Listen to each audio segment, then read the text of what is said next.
So this is a quick video about the firmware update that was released today for the S5 Mark II, S5 Mark IIx, G9 Mark II and the GH7. I'm going to focus on the GH7 in this video.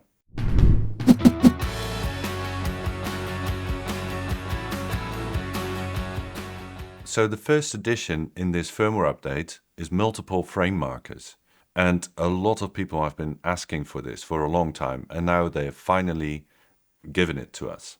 So what it allows us to do is to set up to 3 different frame markers. So for example, if you're shooting in open gate, you can set a frame marker for 16:9 and one for 9:16 at the same time.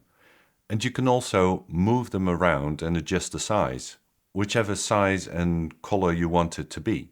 Which is great because you can now keep an eye on the framing for multiple aspect ratios that you want to deliver in.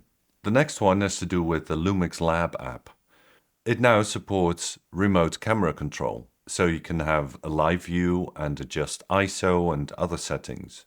I have to say I'm not terribly excited about this one. I've taken a look at it and I feel like the LUMIX Sync app, although it has an outdated interface, has a bit more functionality so far.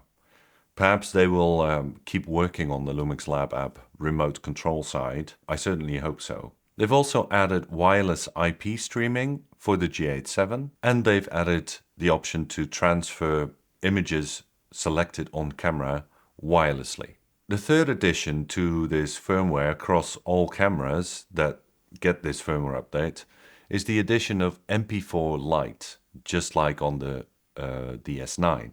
It's a 3.8K low bitrate option that makes it easier to edit on a phone or transfer files wirelessly. The 3.8K resolution is 3840 by 2880 and the bitrate is 50 megabytes per second. They've also made some changes to so-called security features, and with that they have removed some functionality for European models, which has to do with EU regulations. So you can't really blame Panasonic for that. I won't go into detail about the security enhancements, as they call it, but I'll link them down below.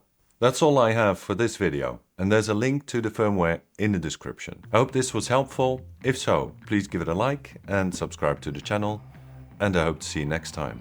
Thanks for watching.